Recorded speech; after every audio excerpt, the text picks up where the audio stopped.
Bonjour, bienvenue à ce nouveau webinaire que j'organise sur la parentalité et gestion des crises et émotions chez l'enfant et adolescent autiste. Donc je recommence. Bonjour, bienvenue sur ce nouveau webinaire que j'organise sur la parentalité et gestion des crises et émotions chez l'enfant et adolescent autiste verbal sans déficience intellectuelle ou également qu'on peut également appeler anciennement Asperger. Donc, qui suis-je? Donc, Sarah Chiffard, je suis intervenante et psychopraticienne spécialisée en neuroatypie sur Grenoble. Mon expérience se base sur mon profil personnel de haut potentiel, sur la compréhension et l'accompagnement de mes 3 enfants, tous neuroatypiques. Donc, j'ai 2 enfants qui sont haut potentiel, dont une qui est potentiellement également TDAH, et un enfant qui est autiste, anciennement Asperger, avec un haut potentiel associé, multidys et TDAH. Donc, mon expérience se base également sur le fait que je suis fondatrice de l'association Autisme Asperger à fleur de peau et ancienne présidente pendant 4 ans, et ainsi que directrice d'une structure pour enfants neuroatypiques que j'ai créée sur Grenoble. Mon approche est je m'appuie sur les principes de la psychologie humaniste, c'est-à-dire la liberté, le choix, les valeurs et la responsabilité. Donc ce webinaire est basé sur mes nombreuses recherches et expériences durant ces 7 dernières années, d'études sources et de mes formations qualifiantes qui sont listées ci-dessous. Pour ce webinaire, je me suis essentiellement basée sur la psychologie de l'enfant et sur la cognition sociale, compétences émotionnelles et psychosociales à l'Université de Genève. Vous aurez les sources de mes différentes études pour lesquelles je me suis appuyée pour ce webinaire sur les slides que je vais vous présenter. Donc, avant de commencer sur l'autisme, parlons de l'enfance de manière générale. Pour un enfant qui soit émotionnellement bien construit, il faut savoir que chaque enfant se co-construit avec son environnement. C'est-à-dire que l'enfant, c'est un tout petit qui arrive dans un monde qu'il ne connaît pas et il se construit en vivant et en regardant et en imitant l'environnement qui l'entoure et particulièrement évidemment le cercle familial, l'école évidemment, mais le cercle familial et les parents avant tout. Donc chaque enfant neuroatypique ou neurotypique est différent. Il faut savoir que chaque enfant a un caractère, une sensibilité, un tempérament, une maturité différente, même issus d'une même famille. Tous les enfants sont différents. Moi personnellement j'ai 3 enfants et 3 enfants très différents que j'élève du coup très différemment, indépendamment, parce que je prends en compte chacun de mes enfants avec leur caractère, leurs difficultés, parce que j'estime que ce ne sont pas mes choses ou les enfants à qui je voudrais qu'ils ressemblent. Ce sont des êtres humains à part entière avec leur façon d'être. Donc mon rôle à moi est de les accompagner, de les construire et de les aider à devenir des adultes. Pas de les façonner à l'image que je voudrais ou que le monde voudrait qu'ils soient, mais prendre en compte chacune de leurs faiblesses, chacune de leurs forces et de les aider à se construire pour qu'ils soient le mieux possible avec le meilleur bien-être et la meilleure construction possible. Donc ça, c'est important déjà de le savoir, que ce soit enfant neuroatypique, autiste, au potentiel TDAH, avec des troubles de comportement ou un enfant neurotypique, l'enfant se construit avec son environnement. Il est essentiel, l'environnement, pour le bon développement de l'enfant. Le rôle du parent est d'aider l'enfant à se construire et non à le dresser. On n'est plus dans ces méthodes-là. Toutes les nouvelles études montrent que ces méthodes-là, elles sont obsolètes. C'est pas bon pour le développement psychologique et émotionnel de l'enfant. L'enfant se construit vis-à-vis de ce qu'il voit et perçoit, et particulièrement chez ces personnes de confiance qui sont ses parents. Le parent, et j'insiste là-dessus, doit avant tout montrer l'exemple. L'enfant reproduit ce qu'il voit et ce qu'il vit au quotidien. C'est-à-dire que on retrouve souvent des enfants qui imitent les expressions des parents. Pour moi, par exemple, si un parent dit s'il te plaît et merci à chaque fois qu'il demande quelque chose, l'enfant va faire de même. Et j'estime également que à partir du moment où on respecte l'enfant, dire que l'enfant mérite un s'il te plaît, un merci. On n'est pas là pour donner des ordres, on est là pour être poli. Si on respecte l'enfant, l'enfant nous respecte également parce qu'il a confiance en nous. Donc il y a une étude qui parle de style parental et de dysrégulation émotionnelle, et donc particulièrement chez les enfants autistes. Donc le style parental, c'est ce que j'expliquais auparavant, c'est le climat émotionnel que les parents créent à la maison. Il inclut leurs attitudes, leurs comportements et pratiques envers l'enfant, ainsi que le ton de leur voix, le langage corporel et expression émotionnelle. Donc les points essentiels, c'est que ce qui est reconnu au niveau des études, c'est la chaleur parentale et le soutien parental, c'est-à-dire la parentalité positive. Elle est très critiquée parfois parce qu'on parle de parentalité laxiste, mais il ne faut pas confondre la parentalité laxiste et la parentalité positive. Je vous montrerai après euh, les 4 types de parentalité, de style parental qu'on peut retrouver communément dans les familles. Donc là, le soutien parental, ces comportements sont associés à une meilleure régulation des émotions chez les enfants. Les enfants qui ressentent de la chaleur et du soutien de la part de leurs parents sont moins susceptibles de développer des problèmes de dysrégulation émotionnelle. Par contre, le contrôle psychologique exercé par les parents est plus fréquemment associé à une plus grande dysrégulation émotionnelle chez les enfants. Les enfants soumis à un contrôle psychologique peuvent développer des difficultés à gérer leurs émotions de manière saine. Également, contrairement à la parentalité positive, un style autoritaire, alors je suis désolée, on entend mon fils juste derrière, un style autoritaire est également associé à une plus grande dysrégulation émotionnelle.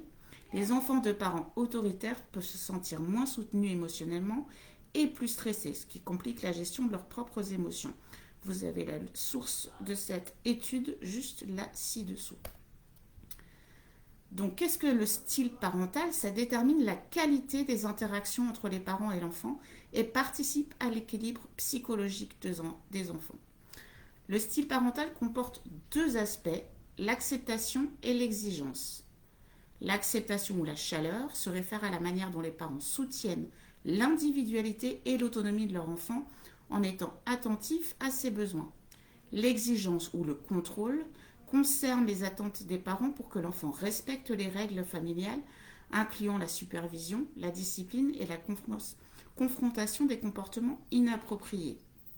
Donc vous verrez qu'à travers cette étude, en effet, il y a le parent de type permissif, ce qu'on appelle laxiste, qui est complaisant, laxiste qui cherche à plaire. C'est pas idéal parce que l'enfant se croit tout permis et il ne sait pas ce qui dépend de lui et de ses réussites. On a également le parent de type désengagé, indifférent, négligent ou décourageant. Le parent de type autoritaire, il est dominant, il met la pression, il surveille et contrôle. L'enfant peut se sentir peu compétent ou digne de confiance. Il est vite sur ses gardes et vite agacé. Et cette étude révèle que le meilleur style parental à adopter dans ce cas-là est le parent de type démocratique qui est bienveillant, qui favorise l'émulation et l'autonomie. Et ainsi l'enfant se sent en sécurité, soutenu, il s'épanouit et construit sa confiance en lui. Et pour un enfant autiste qui a des difficultés de sécurité, d'estime de soi, de confiance en lui et de gestion des émotions, c'est primordial. Donc les approches proactives de la régulation émotionnelle se concentrent sur la prévention des réponses émotionnelles négatives avant leur manifestation. Dire qu'est-ce qu'on peut faire pour éviter une crise émotionnelle forte, trop de stress, une crise voire autistique qui peut apparaître, être zen tout simplement, en confiance. Qu'est-ce qu'on peut faire? Donc avant tout la planification, et je viendrai plus tard en détail concernant l'autisme, quels outils à mettre en place à la maison pour une meilleure régulation émotionnelle de l'enfant. Donc j'y reviendrai après. Donc la planification, c'est anticiper les situations potentiellement stressantes ou émotionnellement chargées et préparer des stratégies pour y faire face de manière plus saine. Donc ça, c'est le maître mot quand il s'agit d'autisme, mais également de toute forme de neuroatypie. que ce soit un TDAH avec l'impulsivité ou le haut potentiel avec une faible confiance et estime de lui-même et beaucoup de questions, c'est d'anticiper. On anticipe, on parle, on communique, on explique ce que l'on va faire, on prévient de ce qu'on va faire à l'avance et on le planifie visuellement parce que concernant les neuroatypiques, de manière générale, il y a une mauvaise gestion du temps. C'est pas clair. Le matin, l'après-midi, quand, quel jour, etc. Visuellement, c'est plus parlant. Ensuite, la modification de la situation. Donc, changer activement les aspects de l'environnement susceptibles de déclencher des réponses émotionnelles négatives. Donc, dans l'environnement, qu'est-ce qui peut être source de stress? Qu'est-ce qui peut améliorer les choses? La lumière, le son, le bruit, est-ce qu'il y a trop de monde, est-ce qu'il n'y a pas assez de monde, etc. L'attention sélective, ça veut dire diriger délibérément son attention vers des stimuli positifs ou neutres dans l'environnement pour éviter les déclencheurs d'émotions négatives. Et enfin, la réévaluation cognitive, donc c'est changer la façon dont on interprète une situation avant qu'elle n'engendre une réponse émotionnelle forte. Donc si on voit que ça commence à stresser, générer une émotion négative, on change. On change la situation, on change sa manière d'être, on change quelque chose dans la pièce ou dans l'environnement. Et c'est souvent en réévaluant son importance ou son impact. Ces approches réactives, en revanche, interviennent après l'émergence d'une réponse émotionnelle forte. Donc c'est après l'événement fort, après la crise, après les pleurs, après le stress, après l'angoisse, cherchant à modifier ces composantes expressives, cognitives ou physiologiques. Donc, elles comprennent la régulation de l'expression, c'est-à-dire contrôler consciemment, voire supprimer intentionnellement l'expression des émotions à travers le langage corporel, le ton de la voix, pour atténuer leur impact sur soi-même et sur les autres.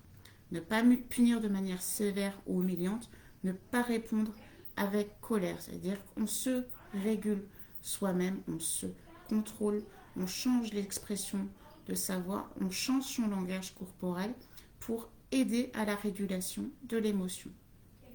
Ensuite, on parle de reconsidération cognitive post-événement. Je pense que vous entendez beaucoup mon loulou derrière, je suis désolée. Il est en train de jouer avec un ami, ce qui est très important pour lui. En ligne, mais c'est... Voilà. Donc, je recommence. Reconsidération cognitive post-événement, c'est réévaluer et changer la perception d'une situation après qu'elle a eu lieu pour modifier son impact émotionnel. Donc, après une crise, souvent, c'est soit la catastrophe complète, et ça peut durer et durer et durer et durer, soit c'est un mutisme complet où on refuse de voir ce qui s'est passé, on refuse de reparler de ce qui s'est passé. Donc pour ça, on en rediscute et on réévalue et on change la perception du fait que non, ce n'est pas catastrophique.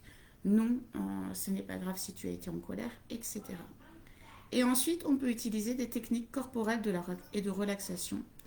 Utiliser des méthodes comme l'activité physique, la respiration profonde, la méditation ou la relaxation musculaire progressive pour réduire l'activation physiologique associée à des émotions négatives. Par exemple, la respiration profonde, quand une émotion forte arrive, le fait d'apprendre à l'enfant à souffler, à expirer, à reprendre son rythme cardiaque qui redescende, ça permet une meilleure régulation émotionnelle lors des moments forts. Donc l'importance de la conscience émotionnelle apparaît comme fondamentale dans le processus de régulation émotionnelle, puisqu'identifier puis pouvoir nommer précisément ces émotions est une compétence clé de l'intelligence émotionnelle, permettant ensuite de favoriser la stratégie de régulation la plus appropriée en fonction des émotions. Donc c'est important, et je ne fais que le dire et je le dirai encore et encore, nous, en tant que parents, d'apprendre à nommer nos émotions et à les accepter, et à savoir aussi s'excuser. L'enfant est capable de s'excuser s'il voit également son parent s'excuser. Oui, je suis en colère, j'étais en colère parce que, on explique, pardon, je suis désolée. Et apprendre à nommer et identifier ses émotions. On ne le fait pas On n'a pas l'habitude de le faire, mais pour un enfant neuroatypique ou tous les enfants, c'est important de pouvoir nommer et préciser nos émotions et d'inviter l'enfant du coup à faire de même. Donc, comme je le disais, cela vaut pour les neuroatypiques particulièrement qui peuvent avoir une faible estime d'eux-mêmes et des difficultés à comprendre, identifier et gérer leurs émotions, mais également pour les neurotypiques. Ça marche pour tous les enfants. Donc, le point de ces stratégies de régulation émotionnelle, les stratégies émotionnelles proposées aux enfants sont souvent celles que les parents utilisent eux-mêmes. Ce qu'on propose aux enfants, c'est ce qu'on fait nous en tant que parents chaque jour. La résolution de problèmes, la recherche de soutien social ou la réévaluation des situations. On le fait en tant qu'adulte et on propose et on apprend à le faire aux enfants. En adoptant ces pratiques, les parents jouent un rôle crucial dans le développement émotionnel de leurs enfants, les aidant à mieux comprendre et gérer leurs émotions. Contrairement aux parents qui ignorent ou punissent l'expression des émotions, ceux qui les accompagnent, et c'est important le mot accompagner, on accompagne une émotion, facilitent une régulation émotionnelle saine et contribuent à prévenir notamment les troubles du comportement. Vous avez ci-dessous les sources de cette étude de stratégie de style parental et de stratégie de régulation émotionnelle chez les enfants et particulièrement les enfants neuroatypiques. Donc elles sont en anglais ci-dessous, mais vous pouvez les traduire sans aucun souci. Donc, comme je le disais, je suis sur une psychologie plutôt positive et les études que l'on lit et que l'on voit maintenant récemment euh, favorisent une approche parentale empathique, structurée et bienveillante pour le bon développement d'un enfant, que ce soit de manière émotionnelle, mais bon développement de manière globale d'un enfant. Donc dès sa naissance, comme je le disais, il vous voit, le parent, il vous observe et rapidement, il vous imite. C'est comme ça qu'il apprend, en vous regardant. Votre enfant a confiance en vous. Il vous imite parce qu'il pense que c'est la bonne façon de faire. Il observe donc vos comportements, vos réactions et vos façons d'agir avec les autres. Il enregistre vos attitudes, vos paroles et il les copie. Ça, c'est un fait et c'est un moyen de développer son identité. Donc, comme je le disais auparavant, quand un parent dit s'il vous plaît et merci, son enfant a tendance à reproduire ce geste de politesse avec les autres. Et j'encourage, faites-le avec votre enfant en premier lieu. Lui aussi mérite le respect. Si vous le respectez, il vous respectera. Quand un parent, par contre, est impoli ou insultant, l'enfant comprend qu'il est acceptable de ne pas toujours se montrer respectueux avec les autres et imitera le parent dans la même situation. Quand un parent agit avec calme et confiance avec son enfant, même quand ce dernier crie, et je sais que c'est pas simple, on est tous humains, je dirais à un moment donné on peut être fatigué, la patience a ses limites, mais on fait bien sûr ce qu'on peut. Donc quand ce dernier crie, son enfant a plus tendance à adopter une attitude calme. La colère renvoie de la colère, les cris renvoient à des cris, ça monte, ça monte, ça monte. Une anecdote, moi j'ai tendance à couper quand je suis au téléphone et que je m'énerve, je raccroche au nez. Alors c'est horrible pour l'interlocuteur, je le sais bien, mais je suis arrivée à un stade où ça monte trop et la colère va grandissante et le seul moyen que je trouve dans ce cas-là, c'est de couper, tout simplement pour que ça s'arrête et que ça redescende. Et ben c'est un peu ça, du coup, quelqu'un qui crie, qui est en colère face à vous, la réaction logique humaine, c'est de crier également. Quand on reste calme, on a une attitude calme en face de soi. Donc quand un parent crie souvent, perd son sang-froid ou frappe lorsqu'il est fâché, l'enfant va comprendre que c'est une bonne façon d'exprimer sa colère. Donc l'enfant vous regarde exprimer votre colère et va imiter. Quand un parent se montre souriant et ouvert aux autres, il y a de bonnes chances que son enfant apprenne à faire de même. Donc ça, c'est pareil, c'est pas que concernant l'autisme, pardon, concernant tous les enfants, mais particulièrement l'enfant autiste, montrer l'exemple. L'enfant autiste, il a des difficultés à identifier et gérer ses émotions, mais il a également des difficultés dans la gestion des habilités sociales. Et il prend exemple avant tout sur sa personne de confiance, donc sur vous. C'est à vous de montrer et de lui expliquer comment on se comporte, comment on gère, comment on va vers les autres, comment... Tout ça, c'est... le monde est difficile pour lui, euh, mais vous êtes sa personne de confiance et il vous imite. Et du coup, vous êtes sa première source euh, d'instruction, j'ai envie de dire, pour savoir comment il doit évoluer. Donc c'est important. Et j'ai envie de finir par adopter avec lui le comportement que vous attendez des autres envers vous. Donc ne faites pas à votre enfant ce que vous n'aimeriez pas que l'on vous fasse à vous, tout simplement. Donc quand on parle gestion des crises maintenant, donc quand on parle d'autisme, on parle d'émotions bien plus fortes que la moyenne qu'ils n'arrivent souvent pas à gérer. Autisme, mais également TDAH et parfois au potentiel, souvent au potentiel. Les émotions, on dit qu'elles sont puissance 1000, c'est un tsunami qui est très difficile à gérer. Lorsqu'il ne maîtrise plus rien ou que tout simplement tout est trop, c'est souvent ça qu'on entend et qu'on retient pour l'enfant autiste, tout est trop. Ce que l'on pourrait appeler des crises peuvent apparaître. C'est un tourbillon, vraiment un tourbillon d'émotions ingérables. Ce n'est pas un caprice. L'enfant se retrouve en saturation, vraiment, et explose. L'enfant peut alors devenir insultant, agressif, ingérable. Ce n'est pas voulu, ce n'est pas exprès, c'est le tsunami d'émotions qui génère ça. Généralement d'ailleurs, ils ne se souviennent pas de ce qu'ils ont dit après la crise, ou c'est comme si de rien n'était arrivé. Et évidemment que tout ce qu'ils disent, souvent, ils ne le pensent pas. Et il y a d'autres enfants, par contre, qui rentrent en mutisme complètement sélectif, ou voire qui se automutilent lors des crises. Donc tout ça, ils n'en font pas exprès. C'est ce que moi j'appelle l'effet cocotte minute. Il y a un trop plein ou un événement qui n'était pas prévu ou qui est ingérable et qui va faire exploser la soupape. Pff, ça part. Et qu'est-ce qui peut provoquer ça? Ah ben, un changement de programme, par exemple, va engendrer un sentiment d'insécurité qui peut provoquer de réelles crises d'angoisse. Pour ça, le programme doit être respecté. S'il y a un changement de programme, on ne le dit pas à la dernière minute. De manière générale, je dirais que rien ne doit être annoncé à la dernière minute, le maximum possible. Qu'est-ce qui peut provoquer également une crise? Une fatigue accumulée. Les enfants autistes sont adolescents encore plus, parce qu'il y a toutes les hormones en plus qui bougent dans tous les sens et qui font que c'est difficile pour eux. Ils fatiguent très vite, donc une trop grosse fatigue peut provoquer des crises.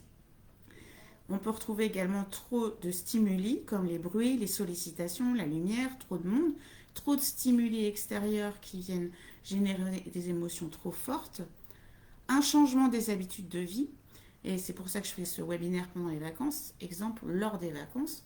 Les vacances, c'est le moment où tout le monde souffle, mais pour un enfant autiste, c'est un moment particulièrement difficile parce que tout change. On change d'endroit, on change de rythme, on n'a plus nos habitudes, on peut partir, il y a des gens qui viennent, il y a du monde qui vient à la maison. Tout ça, c'est beaucoup, beaucoup de changements et du coup, ça peut être une période, et c'est souvent une période particulièrement stressante pour l'enfant autiste. Et c'est pour ça qu'il est très important de planifier, programmer en amont la période de vacances scolaires et pendant les périodes de vacances scolaires, de continuer certaines habitudes et certains rituels qui vont aider l'enfant à se sentir rassuré et se canaliser. S'il y a des rituels du soir, des rituels du matin, des rituels au déjeuner, je ne sais pas, des choses que vous faites et qui est important de faire au même moment, à la même heure, dans le même ordre. Ces rituels, pourquoi ils sont importants? Parce que l'enfant n'a plus à stresser ou angoisser sur ce qui va se passer. Qu'est-ce qui se passe demain? Qu'est-ce qui se passe maintenant? C'est la même chose tous les jours, dans le même ordre. Et une fois que tout ça est bien cadré, eh ben, il peut souffler. Il n'a plus à réfléchir. Et ça le rassure. Donc, même pendant les vacances, programmez un maximum, anticipez un maximum.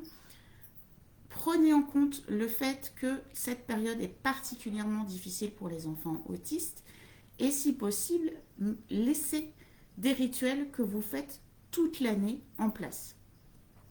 Et enfin, j'étais sur les crises. Qu'est-ce qui peut provoquer des crises? Un sentiment d'injustice ou quelque chose qui l'a heurté. Je prends un exemple, la dernière fois, mon fils a vu un automobiliste qui n'a pas respecté la limitation de vitesse et qui jugeait dangereux. Il a explosé en l'insultant de tous les noms. Euh, Ça a failli dégénérer. Mais voilà ce genre de choses qui peut paraître anodine, mais pour lui c'est important la sécurité des gens et qu'on respecte les règles. Et cet événement a provoqué un départ de crise qu'on a pu canaliser sur le moment. Donc l'enfant autiste ressent et vit tout plus fort. Il vit dans un monde qui majoritairement ne fonctionne pas comme lui. Donc ça c'est important, c'est pas la... En tant que parent, on ne se prend pas soi comme exemple si on n'est pas neuroatypique. L'enfant autiste, l'enfant neuroatypique n'a pas la même construction du cerveau, il ne fonctionne pas comme la moyenne de la population. Il est câblé différemment, ce n'est pas la même manière. Donc se servir de notre modèle, de notre manière de fonctionner, ce n'est pas la bonne méthode parce qu'il ne fonctionne pas de la même manière. Ce qu'il faut, c'est apprendre à comprendre comment lui, il fonctionne et respecter sa manière de fonctionner. Et il faut savoir que c'est pas une question d'effort. Il faut garder en tête que tout, pour un enfant autiste, lui demande un effort. Se lever le matin, s'adapter, sortir, prendre les transports, l'école, changer ses habitudes, attendre, voir du monde. Tout ça, ça demande énormément d'efforts. Donc énormément de fatigabilité, j'ai toujours du mal avec ce mot. Et du coup, il faut revoir ses priorités et revoir ce que l'on demande à l'enfant sur une journée en fonction de ce qu'il est capable. Savoir que tout demande un effort pour lui. Alors, pour éviter les crises et une meilleure gestion des émotions, j'ai un maître mot, donc je le disais auparavant, toujours anticiper, toujours prévenir et programmer.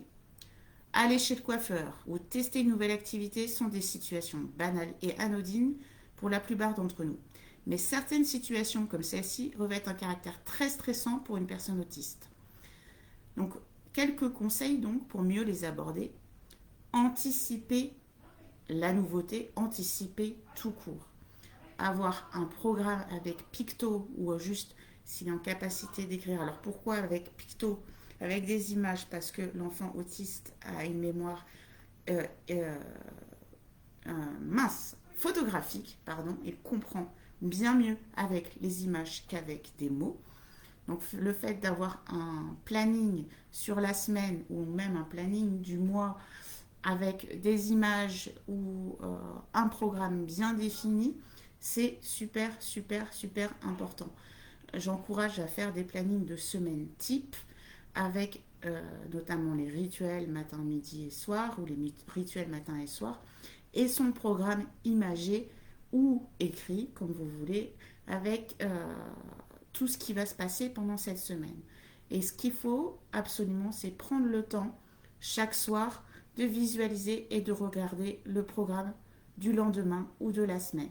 Et le matin, le jour de l'activité, on anticipe et on re-regarde le programme de la journée et on s'assure qu'il a bien compris qu'est-ce qui allait se passer dans la journée. Donc pour chaque nouvelle situation, il faut préparer votre enfant. Pour cela, donc, comme je le disais, vous pouvez utiliser un scénario social ou un planning visuel. Donc le planning visuel, c'est le planning dont je parlais avec les petites images, en illustrant chaque étape de l'activité qui pourrait être source de stress. L'enfant pourra ainsi anticiper et se familiariser avec cette situation. Rappelez-lui régulièrement, donc je le disais, la veille avant d'aller se coucher, puis le lendemain et le jour même, en utilisant un timer ou en lui donnant un décompte précis jusqu'à l'heure prévue. C'est-à-dire que s'il y a une sortie piscine, par exemple, qui est prévue, là on est pendant les vacances, à 10h, au moment, la veille au soir, on rappelle qu'à 10h le lendemain, il y a une sortie piscine, on explique où, comment, quoi, avec qui, etc. Le matin, avant l'activité, on rappelle l'activité piscine à 10h et on réexplique ou on rassure si c'est source de stress. Et après, juste avant, c'est important, l'enfant va être dans son activité en train de faire autre chose. vous voulez pas une crise au moment du démarrage de l'activité, on met un premier timer 30 minutes avant, on vient le voir, on lui dit dans 30 minutes, on part à la piscine. Et puis on redescend le timer à 15 minutes et on revient dans sa chambre et on lui dit dans 15 minutes, l'activité piscine. N'oublie pas, on sort. Puis 5 minutes avant, puis à l'heure. Ça va aider l'enfant à se préparer mentalement. Il va visualiser le temps et le fait de revenir souvent, c'est que souvent il va y avoir de l'inattention parce qu'il est en train de faire autre chose ou il est occupé à faire autre chose. Et du coup, il se prépare mentalement au départ pour cette activité.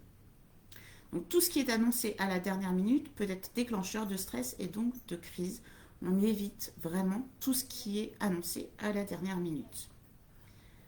Et j'ai envie de dire, dans la mesure du possible, choisissez des heures creuses pour éviter la foule et le bruit, notamment pendant les vacances. Enfin, aider l'enfant à mieux accepter une nouvelle activité. Chez un enfant autiste, même un nouveau jeu, tout bête, hein, ou un nouvel endroit peut être source de stress. Afin de l'aider à accepter cette nouvelle activité, proposez-lui plusieurs jours de suite, même s'il la refuse, dans un premier temps. C'est-à-dire que, quelle que soit l'activité, la proposition ou quoi que ce soit, si votre enfant est en mesure de dire « je ne me sens pas », je ne peux pas, je n'y arriverai pas. On l'aide, on l'accompagne, on le propose, on le soutient. Mais si vous sentez que ce n'est pas possible, on ne force pas. On réessaye, on prépare le terrain, on reprogramme, mais on ne force pas. Parce que s'il est déjà stressé avant de partir ou s'il est déjà stressé ou avant de faire un nouveau jeu, c'est la crise assurée. Donc pour aider à accepter cette nouvelle activité, proposez-lui plusieurs jours de suite, même s'il la refuse dans un premier temps. Donc il s'habituera à la visualiser pour finalement l'intégrer comme une activité connue. Alterner entre deux activités, une activité simple que l'enfant maîtrise et la nouvelle activité. Quelque chose de rituel, d'habitude et une nouvelle activité. On alterne sans oublier les activités de repos où on le laisse dans sa bulle quand il en a besoin. Donc je propose de commencer par des activités courtes et en lien avec ses centres d'intérêt, ça va l'aider à le motiver et ce sera moins stressant pour lui. Donc toujours anticiper, toujours prévenir et programmer, écoutez votre enfant. Les troubles de l'autisme de votre enfant entraînent des difficultés à exprimer ce qu'il ressent. Ça, on le sait. Les émotions, pour lui, c'est difficile à exprimer. C'est déjà difficile à les identifier. Prenez le temps de l'écouter et aidez-le à communiquer ses sentiments. En cas de crise déclenchée par le stress, restez calme, rassurant, ne le grondez pas et ne le forcez pas. Donc sur l'exemple du passage chez le coiffeur, si ça ne se passe pas comme vous l'espérez, on n'immobilise pas l'enfant. On propose plutôt la décision de décaler, comme je le disais, le rendez-vous. On ne force pas. Un, ça va générer une crise. Et deux, pour la prochaine fois chez le coiffeur, ça va être ultra compliqué. On prépare la visite, on habitue l'enfant au bruit, etc. Et on peut même jouer au coiffeur pour préparer ce qui peut être difficile pour lui. Ensuite, on teste les techniques de gestion du stress. Donc pour ça, il y a la sophrologie, il y a la respiration. Il y a plusieurs techniques de gestion du stress qui sont disponibles pour les enfants autistes et qui sont faciles à faire. Apprenez par exemple à votre enfant à maîtriser sa respiration. Comme je vous disais, ça c'est des exercices qu'on fait évidemment en dehors des crises, s'il est volontaire, mais à s'allonger au sol, à poser la main sur son ventre, à inspirer lentement et à expirer, à s'allonger dans le calme, ou il y a des enfants qui préfèrent pratiquer une activité physique, il y en a qui ont besoin de se défouler et de taper contre des choses, alors pas n'importe quelle chose évidemment, on va choisir un objet qui peut casser, ou pour la boxe, les sacs de boxe, enfin écouter de la musique aussi relaxante, il y en a. Changer les lumières, atténuer la lumière, choisir des lumières bleues qui calment. En grandissant, il pourra ainsi essayer de garder le contrôle lui-même quand il sera en mesure d'identifier un stress trop important. Et ça, c'est important, c'est-à-dire qu'on apprend à gérer et à identifier et gérer les émotions, mais pour qu'il soit après apte et capable de les gérer par lui-même quand il sera plus grand et quand il sera adulte. Donc c'est des automatismes qu'il va avoir plus tard, quand il y a une crise qui sent qu'il monte, qu'il apprenne lui-même à trouver la manière de réguler son émotion et de faire en sorte que la crise et le stress passent. Et enfin, encouragez votre enfant. Surtout, pensez à le féliciter, votre enfant, dès qu'il essaye une nouvelle activité ou qu'il arrive à gérer son stress. C'est important parce que c'est des mots forts, parce que ce sont souvent des enfants avec une très très faible estime d'eux-mêmes, qui sont souvent montrés du doigt, qui sont souvent accablés et que c'est pas du tout facile pour eux et qui sont souvent grandement déprimés. Il y en a beaucoup qui sont déprimés. Donc montrez-lui que vous êtes fier de lui, ce qui l'incitera à renouveler son comportement.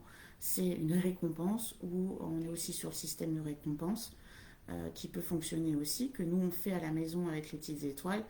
Euh, on le félicite, on l'encourage avec quelque chose ou simplement avec des félicitations pour lui prouver que son comportement était positif. Donc ça, c'est ce que je redis à chaque fois. Il est très difficile d'accueillir l'intensité émotionnelle. Nous, les humains, avons collectivement peur des émotions. Nous cherchons inconsciemment à les taire, à les étouffer, à mettre un couvercle dessus. Il est difficile d'accueillir un enfant qui vit de l'intensité et compliqué en tant que parent d'être seulement présent et de l'aider à se réguler. Les témoins de l'intensité émotionnelle de l'enfant se sentent souvent impuissants. Pourquoi? Parce que nous avons toujours le réflexe de vouloir faire et de vouloir aider. Et quand on parle d'autisme ou de neuroatypie, le meilleur accompagnement est simplement d'offrir une présence qui amène je te vois, je vois à quel point ça te touche, je vois combien tu as peur, je vois l'étendue de ta tristesse, je comprends que tu sois en colère. Apprendre à parler de ses émotions en tant que parent et pour l'enfant est nécessaire et primordial. Si le parent explique ses ressentis, exprime ses émotions, l'enfant sera en mesure de faire de même. Et il se sentira ainsi compris et accepté, ce qui est primordial pour le développement de l'enfant. Et je vais terminer par des exemples de situations. Et j'aurais pas fait 1 heure, j'aurais été courte pour une fois. Donc, ces exemples de situations, ils sont très très bien faites. Elles viennent de comprendre la violence éducative ordinaire. Et elles expliquent sur cette psychologie positive qui est vue et revue et plébiscitée actuellement et sur les dernières études. Qu'est-ce qu'on peut faire pour des situations qui sont souvent difficiles. Alors là, on a par exemple, j'ai proposé la salle d'attente pour n'importe quel enfant, mais notamment un enfant autiste. La salle d'attente, c'est super compliqué à gérer pour l'enfant. L'attente, de manière générale. Donc là, un enfant n'a pas la même notion du temps qu'un adulte. Elle s'acquiert par étapes. Plus l'enfant est jeune, plus c'est complexe. Donc ça s'apprend au fur et à mesure. Si besoin, on s'aide d'une montre ou d'une horloge ou d'un timer qu'on a sur soi en indiquant à votre enfant à quelle heure le tour viendra, quand les aiguilles se seront positionnées de cette telle façon, etc. Et ça vaut pour tout. Le timer ou l'horloge, le bientôt, j'arrive, dans 2 minutes, c'est pas clair, c'est stressant. L'enfant ne sait pas quand, il a besoin de repères. Donc on donne l'heure précise, par exemple, et je l'ai expliqué sur mon webinaire sur l'enfant au potentiel. On ne dit pas tu vas bientôt aller te coucher. On dit tu vas aller te coucher à 21h30. Si on a une horloge numérique, on montre le 21h30, on lui explique. Maintenant, par exemple, il est 21h15, 21h15. Quand c'est 21h30, tu viens te coucher. Et ça vaut pour tout. Donnez un temps précis, un timer précis. Et répétez-le plusieurs fois à intervalles réguliers si nécessaire. Ça réconforte tout simplement l'enfant. Ça prend du temps en tant que parent, je comprends, pour dire par exemple à 18h30, dans 30 minutes on va manger, dans 15 minutes on va manger, dans 10 minutes on va manger. Mais c'est important, un, pour la notion du temps de l'enfant, et deux, pour que cela se passe bien, et pour lui, et pour vous. Donc la salle d'attente ou tous les moments d'attente créent une bulle autour de vous. On se détache du regard des autres. On s'en fout que les autres nous regardent, nous jugent ou quoi que ce soit. De toute façon, c'est humain. J'ai l'impression que les gens ont tendance à juger de toute manière. On ignore les éventuels regards des approbateurs. Il est normal que votre enfant ne parvienne pas à rester sans bouger et sans parler. Le menacer d'une punition ou d'une mise en coin ne servira à rien et rendra même l'attente encore plus stressante. Donc on crée une bulle et on le rassure en lui disant, en lui donnant un timing précis ou en créant un stimuli. On choisit un livre, on choisit une vidéo drôle, on choisit autre chose pour canaliser l'enfant autrement. Donc les trucs et astuces, moi je trouve que cette plaquette est très très bien faite. Donc elle est ses guides de secours, ça s'appelle. Et sur plein d'exemples de situations que vous pouvez trouver sur internet. Donc vous avez des trucs et astuces pour éviter la crise. Pensez, besoin. De quoi a-t-il besoin? De manger, de boire, de bouger. Donc rester assis sur une chaise pendant 30 minutes pour un enfant, et particulièrement un enfant autiste ou TDAH ou quoi que ce soit, c'est très compliqué. Laissez-le se déplacer dans l'espace avec un accompagnement. Mettez des règles, tu peux bouger, mais anticiper en donnant des règles. Ne touche pas à ceci ou fais attention à cela. Ou même sortir de la salle d'attente si besoin. Jouer avec l'enfant afin de focaliser l'attention et communiquer, évidemment. Il est habituel que les adultes dans une salle d'attente ne parlent pas ou chuchotent. L'enfant, il n'a évidemment pas encore cette faculté-là. Donc s'il a besoin de s'exprimer, c'est tout à fait normal et il ne peut pas le faire en chuchotant. Enfin, ensuite les colères. Donc je vais vous laisser les situations dans le PowerPoint qui sera à disposition évidemment. L'émotion de la colère, c'est une des moins agréables, il faut le dire, et elle est souvent très mal perçue. Elle n'est pourtant pas négative. Elle nous dit quelque chose, la colère. Quand la colère émane d'un enfant, l'adulte peut la juger excessive et brusque à cause de ses formes extérieures impressionnantes. Attention, explosion de rage, cris, fureur, insultes. Comme je le disais auparavant, on parle de tempête émotionnelle tellement l'émotion peut être difficile à gérer. Et souvent, comme je le disais auparavant, cela pousse l'adulte à vouloir la réfréner. Et non, ce n'est pas ce qu'il faut faire. Chaque émotion est légitime et vient exprimer un besoin non assouvi ou un mal-être, comme on l'a vu précédemment. L'adulte ne doit surtout pas prendre la colère de l'enfant contre lui, mais aider l'enfant à accompagner ses besoins pour qu'il grandisse et se développe de manière sécurisée. Donc l'adulte peut proposer à l'enfant des techniques et outils comme on a vu auparavant, sans se blesser soi-même, ni blesser les autres, ni cacher les objets. En cas de crise autistique, évidemment, la première chose, c'est qu'on sécurise l'environnement. Les crises autistiques peuvent être impressionnantes, elles peuvent être source d'accidents. L'enfant peut avoir et souvent avoir envie de mourir quand ça devient trop excessif. Alors non, il n'a pas vraiment envie de mourir, il veut que ça s'arrête. Donc la première chose que l'on doit faire, c'est sécuriser en cas de danger la pièce ou l'environnement dans lequel se trouve l'enfant en crise. Et enfin, on régule son ton, on redescend. On ne se met pas en colère, on ne dit pas le mot non. On prend un ton calme, apaisé, même si c'est difficile, voire on sort de la pièce si on a besoin de souffler, de se calmer, mais on redescend. La colère renvoie de la colère, on redescend, on prend un ton neutre et calme et on aide l'enfant ainsi à se canaliser. Et enfin, on le laisse dans sa bulle. Il a besoin de redescendre, on l'accompagne si besoin à redescendre, en le rassurant, en utilisant les exercices de respiration, et si besoin, on le laisse seul. Il a besoin à un moment donné de se retrouver seul. Une fois que l'environnement est sécurisé, on le laisse seul et on le laisse redescendre. Et une fois que la crise est passée, et que son besoin de bulle est passé, c'est-à-dire qu'on n'attend pas 10 minutes après la crise pour en parler, on reparle de l'événement pour comprendre ce que l'enfant et ce que l'adulte a ressenti et qu'est-ce qu'on peut faire la prochaine fois pour que ça ne se passe pas comme ça.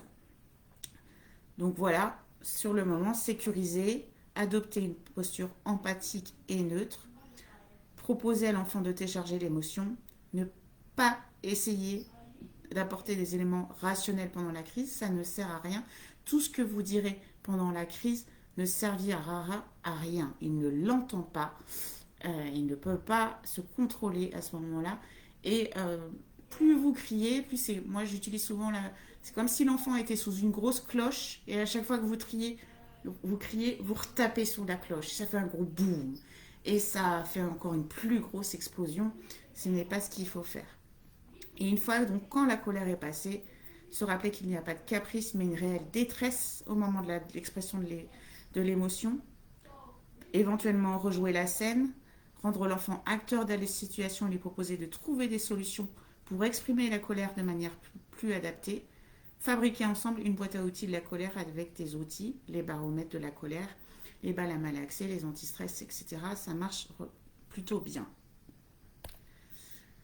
Donc la colère de l'adulte, alors on est tous humains, on est tous fatigables et à un moment donné on a une grosse journée et on est fatigué, on est malade et il y a une crise qui arrive et c'est pas toujours, et c'est humain de pas toujours réussir à se contrôler.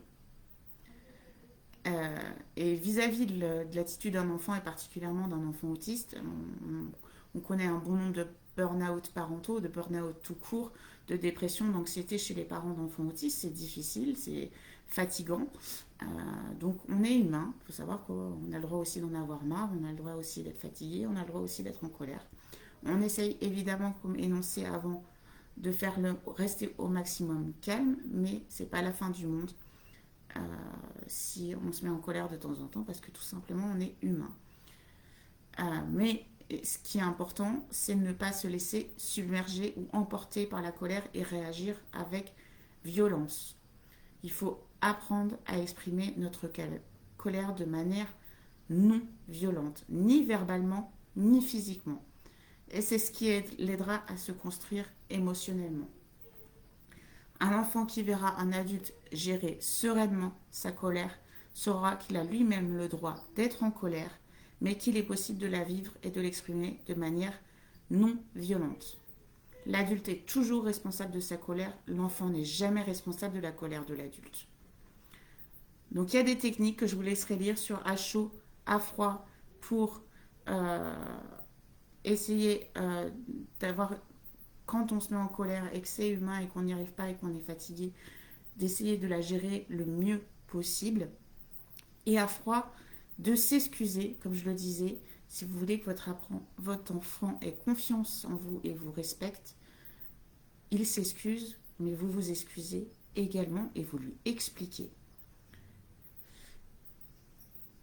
Et en fonction de l'âge de l'enfant, comme je le disais, en fonction de l'âge évidemment, comment peut-on faire différemment la prochaine fois. Ensuite, je vous ai mis un exemple de situation avec les repas que je vous laisserai lire, que je ne vais pas détailler parce qu'on arrive à la fin de ce webinaire. Alors, concernant l'autisme, les repas, ça peut être particulièrement compliqué. Il y a souvent un stress vis-à-vis des textures, vis-à-vis des couleurs, vis-à-vis des odeurs, vis-à-vis du fait de rester assis pendant longtemps, d'attendre que le repas soit servi, d'être forcé à manger, de faire comme les autres. Alors déjà, on ne force pas un enfant à manger. On ne crie pas sur son enfant pendant le repas pour qu'il se tienne et mange correctement. On ne menace pas son enfant de le priver de dessert ou de l'envoyer au lit. Et on ne force pas son enfant à terminer son repas, quitte à ce qu'il passe plusieurs heures. Donc tout ça, c'est à proscrire pour éviter les crises systématiques lors des moments de repas familiaux ou pour rajouter un dégoût alimentaire ou des problèmes alimentaires ou des problèmes de comportement. Parce que ça provoque de l'anxiété, ça nuit à son développement, ça ne facilite pas son rapport à la nourriture et on sait que le rapport à la nourriture est particulièrement difficile chez l'enfant autiste et ça augmente, comme je le disais, le risque à plus ou moins long terme de troubles alimentaires. Donc je vous laisserai lire par la suite, je ne vais pas tout lire parce qu'on arrive vers la fin. Donc on a des conseils pour les plus petits. Donc comme je le disais, certains troubles comme l'hypersensibilité à la texture des aliments ou un trouble de la déglutition nécessitent de faire appel à un médecin, un diététicien ou un orthophoniste. Donc il y a des orthophonistes qui gèrent et qui s'occupent du trouble de l'oralité alimentaire. Certains diététiciens, c'est très très très difficile à trouver. Il y en a peu, mais vous avez beaucoup d'études et de supports sur Internet qui aident à résoudre ou à aider dans ce trouble de l'oralité alimentaire. Le maître mot, c'est progressivement, on y va progressivement sur les textures, sur les couleurs, on sait juste un changement de marque qu'il a l'habitude de manger, ça peut dégénérer et créer chez lui le fait qu'il ne veuille pas manger. Tout ça, ça s'apprend progressivement, mais l'alimentation, dans tout ce qui est hyperesthésie, etc., ça peut être particulièrement difficile chez l'enfant autiste. Et enfin, les repas en famille et les repas entre copains, alors là, super aussi difficile pour l'enfant autiste ou l'enfant de manière générale. Non seulement il faut rester à table, mais ça dure des plombes et ça dure longtemps. Donc privilégiez toujours la relation avec votre enfant. On ignore les regards des approbateurs, on prépare bien cet événement. Et si c'est trop pour lui, c'est trop bouillant, c'est trop long, on accompagne et on le laisse bouger, on le laisse sortir de table. C'est pas la fin du monde. Donc voilà pour ce webinaire consacré à la régulation émotionnelle chez l'enfant autiste et aux styles parentaux. Je l'ai, comme je le disais, orienté sur l'enfant autiste, mais il marche aussi sur toutes les formes de neuroatypie, TDAH au potentiel et troubles du comportement. Et il peut aussi être utilisé pour tous les enfants neurotypiques. N'hésitez pas à prendre contact avec moi via Facebook. Je suis également sur LinkedIn si vous voulez plus d'informations. Merci et bonne soirée à vous.